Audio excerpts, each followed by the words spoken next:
Hello and welcome to the video on Arab Spring, understanding the movement. In this video, we will take a detailed dated chronology of Arab Spring, covering its build-up, outbreak and aftermath, including key ideological and material factors driving the movement, the sequence of uprisings and collapses by country from 2010 to 2024, the roles played by Turkey, the US, especially under the Obama administration, and EU powers, identification of major state and non-state funders, NGOs, and media organizations involved, the involvement of key US government actors who visited countries prior to regime changes and their operational and strategic roles, the influence of Islamist factions, democracy promotion agendas, and how regional and Western actors used these to shape new regimes. Let's begin with the build-up, the domestic factors. Broad factors drove the uprising across different states. Long-term authoritarian rule, widespread corruption, and economic hardship and unemployment, especially among youth, was cited as the reason for the buildup of deep public anger. There was the trigger event, which was in Tunisia, wherein a merchant named Bouazizi self-immolated himself, and it acted as a catalyst rooted in public abuse and daily injustice. Post which, across the region, demonstrators blamed crony elites and lack of opportunity to raise protests. Social media was used. Social media and new communications helped organize youth groups and spread protest slogans. Example being Facebook being used for mobilization in Egypt. As observed by Britannica, the Arab Spring was essentially a wave of pro democracy protests challenging some of the region's entrenched authoritarian regimes, or so it was claimed. These were the domestic factors, these helped the build up. Now, funding. Funding is an important aspect. Who funded this movement? Qatar supplied arms and money to rebels in Libya and funded Syrian opposition groups. They hosted $300 million rebel fund in 2012, amongst others. Turkey wanted to play the big brother, provided logistical and financial aid to Libyan and Syrian opposition forces, and according to investigations, allowed Turkish intelligence to help ship arms to Syrian insurgents. United States, especially the branches of NED, which is National Endowment for Democracy, and USAID, gave grants to democracy activists and NGOs across the region. For instance, NED funds went to Egypt's April 6 movement and Libya's political forums. The US also allocated aid packages, such as pledging 25 million to support Tunisia's new government in early 2011. There was European Union committed hundreds of millions in aid through its Spring program, um, 350 million euros total in 2011 and 12, and bilateral packages. These funds targeted economic stabilization and elections rather than street protests. There was Gulf patronage as well. Wealthy Gulf state, notably Qatar, Saudi, UAE, the rich Gulf countries, privately donated to friendly factions. Qatar's emir reportedly helped bankroll Egypt's Muslim Brotherhood after the uprising. Saudi infused billions into allied governments, and open source details on exact sums are sparse, but diplomatic leaks indicate Qatar offered the Tunisian interim government emergency financing in Jan 2011. So that was the funding. Let's look at the international roles. So there was United States under the Obama administration. So in late January 2011, Secretary of State Hillary Clinton called Tunisia and Egypt's revolts an exciting moment and said the US wanted to be a partner in the important work of transition. So there was a lot of activity from the United States to oust the regimes in Libya and Syria, especially. There was European Union. European governments reacted in varied ways. The UK and France were most activist and strongly backed the Libya intervention and pushed UN Secretary Council resolutions, whereas Germany took a cautious line. Chancellor Merkel abstained from the Libya war resolution and did not commit German forces. Brussels as a whole condemned repression, but limited funding mostly to transitional support and human aid. Then there was Turkey in the region. Turkey's Islamist leaning government initially watched events cautiously. It had major trade ties with Libya and Syria, but by 2011, it became a vocal champion of several revolts. Investigations later reported that Turkey's intelligence, MIT, helped smuggle arms to Islamist rebel areas in Syria in 2013 14. Thus, Turkey acted as a key regional supporter of anti Assad and anti Gaddafi forces. There was support from Gulf states and Qatar. So, Gulf monarchies had mixed roles. Qatar was notably active in backing the revolts. It favored the Arab country most staunchly supportive of the Libyan rebels. In contrast, Saudi Arabia and the UAE were generally wary of the Arab Spring unrest. They intervened to protect allied regimes. And then there was another player by the name of civil society funding, the NGOs and the NED. Western funded democracy organizations significantly increased grants in the region during 2010-12 period. The US based National Endowment for Democracy provided funds to opposition and civic groups in Egypt, Yemen, Libya, and elsewhere. So, US through NED and USAID sort of orchestrated the Arab Spring. Let's see the chronology of the Arab Spring from 2010 to 12. The first event was in Tunisia, December 17, 2010. In Sidi Bouzid, Tunisia, 26-year-old street vendor Mohammed Bouazizi, the image whose we had seen earlier, set himself on fire protesting police harassment. His act sparks massive demonstrations. Within days, protests sweep the country. Then, in Jan 2011, within a month, Tunisians hold daily street rallies against President Zine Al Abidine Ben Ali, in power for 23 years. Security forces violence fails to quell unrest, and on Jan 14, Ben Ali flees to Saudi Arabia and his regime collapses. The third step was in Egypt, Jan 25th to Feb 11, inspired by Tunisia. Huge protests erupt nationwide on Jan 25th. Hundreds of thousands demand President Hosni Mubarak's resignation. The army eventually refuses to fire on demonstrators. After intense clashes, Mubarak steps down on Feb 11, 2011. Then the fire spread to Yemen. Late Jan, Feb 2011, demonstrations begin in late Jan calling for President Ali Abdullah Saleh to leave. These protests grow into clashes between Saleh loyalists and defected military units. By November 2011, Saleh agrees to cede power to his vice president. From Yemen, it moved to Libya. Feb October 2011. On Feb 15, protests break out in Benghazi against Muammar Gaddafi. The unrest quickly turns into civil war. In March 2011, a UN authorized NATO coalition enforces a no fly zone and strikes pro Gaddafi forces, and Gaddafi is then killed in Sirte on October 20, 2011. From Libya, it moved to Bahrain in February 2011. Shia led protests erupt on February 14, demanding reforms. In March, Gulf forces intervene to crush the uprising. The movement is suppressed and leaders are jailed.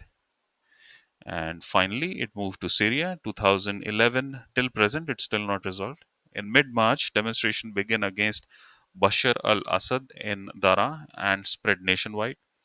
Assad's forces respond by brutal crackdowns, triggering a long civil war. By late 2011, a Syrian opposition leadership forms in exile, but Assad retains core power backed by key military units and allies. This was the chronology of events in the Arab Spring between 2010 to 2011. Now, what happened after the protests? So, key protests and the aftermath. So, there were in Tunisia, January 2011, the revolt forced Ben Ali's departure. This is Ben Ali. Tunisia held free elections in October 2011 and adopted new constitution by Jan 2014. It even saw a peaceful transfer of power in 2019. Egypt. This is Hosni Mubarak. After Mubarak's fall, Egypt elected a president, which is Mohamed Morsi, in 2012. In July 2013, the military ousted Morsi, ushering a new authoritarian regime. Democratization stalled, and Egypt's transition largely reversed. Yemen, 2011-12. This is Ali Saleh. After Saleh left, his deputy Hadi became president. Yemen soon descended into multi-sided conflict from 2014, involving the Houthi movement and the Saudi-led coalition. Saleh's ousting did not bring stability, rather a protracted civil war. And protesters in Sana'a, Yemen, late in Jan 2011, called for President Ali Abdullah Saleh to go. Placards show the economic and political grievances. Such mass demonstrations and defections from Saleh's own military eventually forced him to accept a power transfer deal. Libya. In 2011, Gaddafi's regime was violently overthrown by mid late 2011, but no stable successor emerged. The rebel led Transitional Council struggled to govern, and by 2014, Libya split into rival governments. Many now call the period as Arab Winter due to such failures. Syria, 2011 to present, Assad's regime survived. The uprising turned into a long civil war involving ISIS, Kurdish forces, and foreign powers. Assad, backed by Iran and Russia, remains in power. The Arab Spring goal of regime change in Syria failed. Other countries, Morocco, Jordan made constitutional concessions. Iraq had protests in 2011. And in 2018-20, mass protests occurred in countries like Sudan and Algeria, but it was not directly related to the Arab Spring. US diplomacy. What role did US diplomacy play? Several senior US diplomats traveled to North African capitals in early 2011 to manage transitions. So there was Jeffrey Feltman, who flew to Tunisia. William Burns as well flew to Tunis. And then Hillary Clinton toured Egypt and Tunisia that spring. During Obama's tenure, the US tended to validate and influence the revolutions. Obama and his team aligned with Arab Spring coalitions. He worked with NATO partners in Libya and with Arab League in Yemen and Egypt. By coordinating embargoes, funding, and diplomatic backing for anti regime forces, the US aimed to shape outcomes without committing large ground forces. Key conflict since 2011. So in Libya, there has been a conflict. The result was vacuum exploited by Islamist groups such as ISIS, Al Qaeda, and foreign intervention by Turkey, UAE, Egypt, and Russia. In Syria, there is chaos still present, and the result was emergence of Russia as a major Middle East power broker. US Kurdish alliance in northeast Syria strained relations with NATO ally Turkey, and Iran strengthened its corridor from Tehran to Beirut via Baghdad and Damascus. Iraq, Iranian influence grew massively through PMF, Popular Mobilization Forces, and US Iraq relations became tense post 2019, especially after the killing of Qasem Soleimani in Baghdad. Yemen, there is conflict which became a proxy war between Saudi and Iran. US faced domestic and international pressure over arms sales and civilian casualties. In Afghanistan, US credibility got damaged, strategic vacuum filled by China, Pakistan, Russia, and Iran. Shift in regional security dynamics, especially for India and Central Asian states. Iran tension, which are till present. Iran doubled down on its regional influence and nuclear program, increased threat to US allies, that's Israel and Gulf states. Geopolitical shifts. How did the geopolitics shift? Rise of non-state actors such as ISIS, Al-Qaeda offshoots like AQAP, and Kurdish groups like YPG gained prominence in Syria, altering Turkish-US relations. Decline of US soft power, failures in Libya and Syria showed limits of US regime change efforts. Perceived US retrenchment after Afghanistan withdrawal, and increasing skepticism among traditional allies in the Gulf and Israel. Russian and Iranian ascendancy, so they gained power. Russia re entered Middle East geopolitics decisively in Syria in 2015, and Iran expanded its regional footprint via militias and state allies. Saudi Israel covert alignment. Common interest in countering Iran pushed Saudi Arabia and Israel into informal cooperation and set the stage for Abraham Records in 2020, brokered by the Trump administration. Turkey, playing the big brother, had the neo Ottoman expansion, intervention in Syria, Iraq, Libya, and later in Nagorno Karabakh, strained US ties with US over purchase of Russian S-400 missile system and Kurdish issue. China's entry into the vacuum, China became the big player in the region. Economic diplomacy via Belt and Road Initiative, brokered Saudi Iran detent in 2023, previously a US role. Increasing arms sales, port investments like in Gwadar and Jask, and tech transfers, and fragmentation of US influence, emergence of multipolar Middle East. US, Russia, Iran, Turkey, and China all became active players, erosion of unipolar moment, in favor of regional balance of power systems. Now, who suffered? The people suffered, while the big democracies played democracy, the people suffered, and the most important ones were the Yazidi. There was the Yazidi genocide. So these are the Yazidis, and if you see a lot of women and children, they were displaced, and a lot of uh, torture is what they had to go through. Yazidis are a small ethno-religious minority with ancient Mesopotamian roots centered around Sinjar mountain in northwestern Iraq. In August 2014, ISIS overran Sinjar. Yazidi men were executed en masse, an estimated of 5,000 killed. More than 6,000 women and children were abducted. Women and girls were subjected to systematic sexual slavery and trafficking. Children were indoctrinated or trained as fighters. No ground force by the US or EU was deployed early on to evacuate or protect civilians. Relief came mostly through Kurdish YPG forces from Syria, not US or Iraqi troops. That's what happens when you drop bombs and run away without putting boots on ground. By the end of 2016, most Yazidis remained displaced, with many women still missing or unaccounted for. A sad tragedy. Humanitarian crisis that was created. In Syria, there were more than 450,000 deaths, more than 11 million displaced.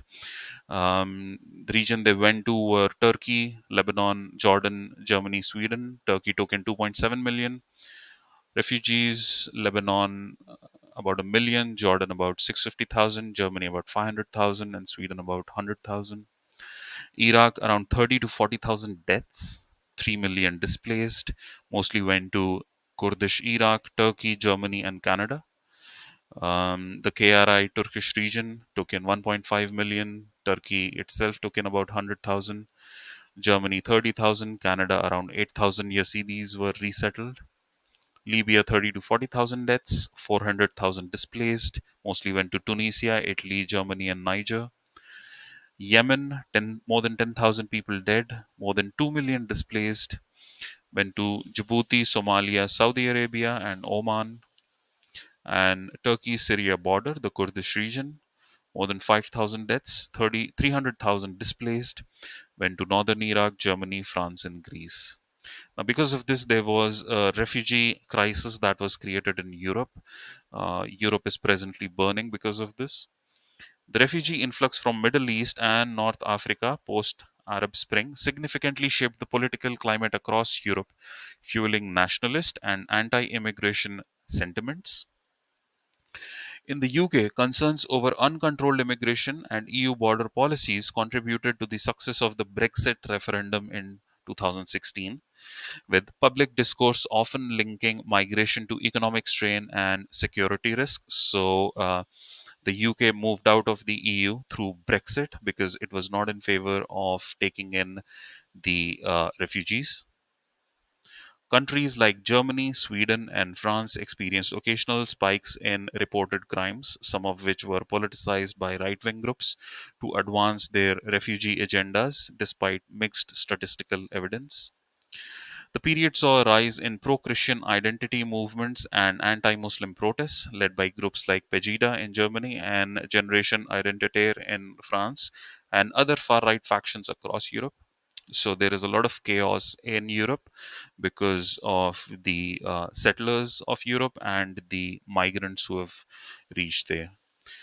By mid 2025, these movements contributed to a polarized social landscape with several EU states tightening asylum laws, increasing surveillance of Muslim communities, and bolstering support for far right parties in both local and national elections. Now, out of all this, let's look at a pattern emerging. In Tunisia, in the year 2011, Ben Ali was, through the method of mass protest, overthrown, put into exile, and there was an interim government. NED had given grants. NED of the US had given grants. In Egypt, 2011, Hosni Mubarak was overthrown through protests and military shift. There was an interim government that was placed, and this was through USAID, civil society funds of more than $250 million. I beg your pardon, that's $250 million. Libya, 2011, Muammar Gaddafi was killed. There was an uprising and NATO action. So there was an interim government that was put in place post Gaddafi transition. More than $200 million were given as support. Yemen, the same thing. So you see, all of these, there was mostly an uprising, protests, and then displacement or exile of the leader, the erstwhile leader, and then there is an interim government that was placed, and there was always some funding either from US aid or NED. In Ukraine, now this is an ongoing war. In 2014, Viktor Yanukovych was overthrown using the Euromaidan protests. So, yes, there was an interim government that was placed. Again, US was involved. Victoria Nuland from the US government had multiple visits over there, and 5 billion in US democracy development funding was provided. Same thing in Kyrgyzstan twice, 2010 and then again in 2020. In 2010 it was Bakiev, in 2020 it was Jinbekov. Through popular protest, there was an interim government placed. The erstwhile leaders were ousted, and again NED was there with the funding. Armenia, Bulgaria, Pakistan in 2022, Imran Khan was thrown out through no confidence motion and protests. Yes, there was an interim government that was placed, which was not elected, and it is still in place. Donald Lu orchestrated it in March 2022, and both USAID and NED were the ones funding it, and they were basically masking it for media development. Same over here: media development, democracy, governance. So these are the names under which the funding is sent. Sri Lanka, there was regime change. 2022, Gotabaya Rajapaksa was ousted through protests and economic collapse. Yes, there was an interim government that was put into place. He went into exile. Victoria Nuland again prominently figured over here, and there was aid in terms of humanitarian and economic stability programs. Same with Maldives, there was a regime change through elections in 2023-24, opposition led shift, election outcome through a coalition, and minor democracy support by NED and observers. Bangladesh, again, this happened 2024, last year. Sheikh Hasina was ousted, and the reason was given as youth led uprising. There was an interim government put into place by Muhammad Yunus, who's a puppet of Clinton Foundation, again a Democrat. And the government, Sheikh Hasina went into exile. Again, Victoria Nuland and Donald Lu, the same culprits. And USAID paused in 2025 because this was exposed by the Trump administration, and the splurge that the USAID and NED was doing across the world and creating chaos by regime change. So that was stopped by the Trump administration in 2025, and NED found funded in 22 to 24. So this is the pattern that we have seen, and this, if you would realize, was done under the POTUSes, who were basically Democrats. So if you like the video, please do like, share, and subscribe. You can also share your views in the comments. Thank you.